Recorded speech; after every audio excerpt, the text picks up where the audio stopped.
week of Advent already, and so that just means there's one more Sunday of Advent, and then the big Christmas Eve and Christmas Day. So I hope that you're enjoying the Christmas season.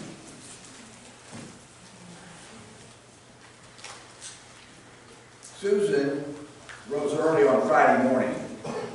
Her list of 10 chores had to be finished before lunch. Not only did she have a list of chores, but she, with her husband Ralph, had recently received a list of I wants from their 4 children. 1 week left before Christmas. She knew that her time to get everything accomplished was limited. And how would she ever get all the I wants? Finishing her chores just before lunchtime, she called Ralph at work. He had promised to go shopping for the I wants for the children on Friday afternoon. The day had arrived. The world of shopping, the hustle and bustle of them all, put the feeling and thought in Susan and Ralph, spend all you have. Why not? Christmas comes once a year.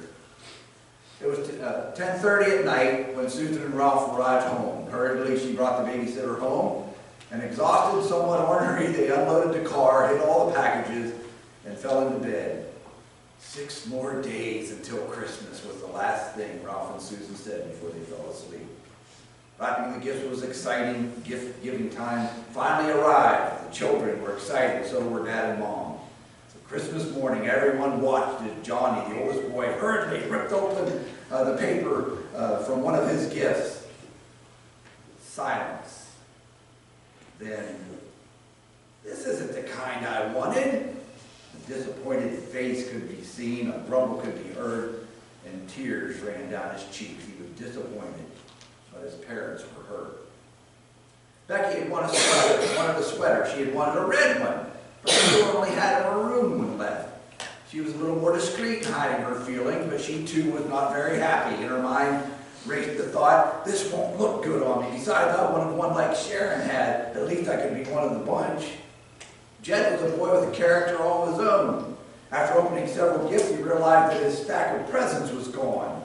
And as he looked at what gifts were left for his little brother, on his little brother's stack, a jealous thought came to mind. Under his breath, he muttered, "Is this all I get? I had 12 things on my list, and I only got 5? There was a feeling of emptiness in his stomach and a look of disappointment on his face. Jed had a greedy character, which suddenly presented itself. Miserly and stingy, that's what I call it. He was mad. And finally, little George had the opportunity to open a gift. He was 2 years old and didn't understand all the activity. There was a dampened joy and laughter in watching him rip the paper to shreds. And after receiving his toy, he looked at it, dropped it, and ran off to do something else. That story is all too familiar, isn't it? In homes, the Christmas season comes with great expectation and holds out promise of joy. But many people try to receive that joy through material means, secular means. The stores convince us to buy the most expensive, the prettiest, the most creative gifts if we're going to be accepted.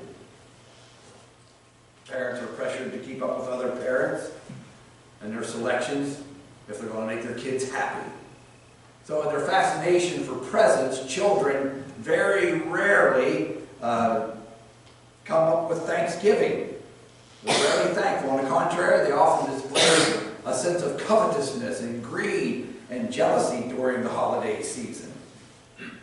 And this season of joy, other than children, leaves people empty and dissatisfied. I want you to listen to the cries of one tormented woman.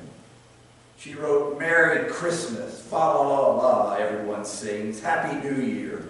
I don't feel the joy of the season or anything else for that matter. I think I'm getting better. I drop back into despair. Jingle bells, sing song. It just makes me sadder.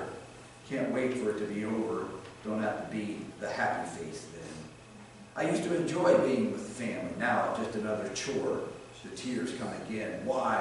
Tired all the time again. Why? We're on 5 meds. I hope this one works. 3 months of trying one medication or another. It's getting old. 1 more week and then I don't have to pretend everything is okay. We'll be home again and things will be normal as can be when you're depressed. Here I sit again, unable to sleep, everyone asleep, away from home, cannot do the things that ease my anxiety. Can I make it 6 more days? I feel I'm halfway out, but I can't get all the way out, halfway in, but don't want in, yet I'm being dragged in. It's reported that depression and suicide generally occur at higher rates during the holidays than other times during the year. Why is that? Why has the season of joy developed in people a sense of depression? Maybe we're trying to receive the Christmas joy in the wrong way. Although Christmas is not about gifts, it is about gifts. It commemorates the gifts of the Magi that brought gifts to Jesus. But as one person said, it's not about gifts plural. It's about gifts singular. The gift of God's Son. You had that right. In 2 Corinthians chapter 9, verse 15, it simply says this: "Thanks be to God for his indescribable gift." Now in 2 Corinthians 8:9, Paul had been commending the church in Macedonia for the generous financial support of the Lord's work. Now they were under a lot of pressure, extreme pressure, didn't have a lot of resources. But they gave. They were generous with what they have. And so God took the opportunity of their generosity to show them the extravagance of his giving. Now what word jumps out at you from that verse? Thanks be to God for his indescribable gift. How about indescribable? Indescribable. We have probably all received gifts that have left us speechless. Sometimes speechless because it was so great. Sometimes speechless because it wasn't at all what we needed or wanted, but speechless nonetheless. But the gift Paul's talking about is a wonder beyond description. In other words, words fail to adequately describe this gift, the gift of Jesus. Now, God had been talking about grace in 1 Corinthians, and you can read the whole book and see that was a church and people that had a lot of problems. A lot of problems in Corinth, in the church at Corinth. And they were in a rough neighborhood, so to speak. But God chose to lavish his grace on them. He was willing to love them, save them, and choose them to be involved in his work, even though they had problems. So let me ask you, how do you describe Jesus and all that he has done for us? How do you explain the infinite becoming the finite, part of the finite world? The Ancient of Days becoming a baby in a feeding trough, a manger. How do you comprehend eternity? It's tough. Try wrapping your mind around God coming into the human experience. It's amazing. How do you put into words the immense love of God that allowed him to sacrifice his only begotten Son for you? How do you put that into words? Well, God put it into words, and John 3:16 gives us a glimpse. For God so loved the world that he gave. I'm so glad it doesn't say God so loved the world that he felt like doing something. God so loved the world that he did something about it. He gave his only begotten Son. Remember, begotten, I always put that word in there. Some translations don't have it anymore, but it's such an important word. Begotten means that he possesses all the characteristics of his Father. And so he's the only begotten Son, who would believe in him shall not perish but have eternal life. Our words become inadequate. God's word hits it right on the head, nail on the head. Ephesians chapter 3, verses 18 and 19, that you may be able to comprehend with all the saints what is the breadth and length and height and depth, and to know the love of Christ, which surpasses knowledge, that you may be filled up to all the fullness of God. Indescribable. The best shot we have at grasping the full love of God is together with all the saints. That's why there's such an emphasis that you're faithful in fellowship with other Christians, because you have a perspective on God's love that I don't have, and I have a perspective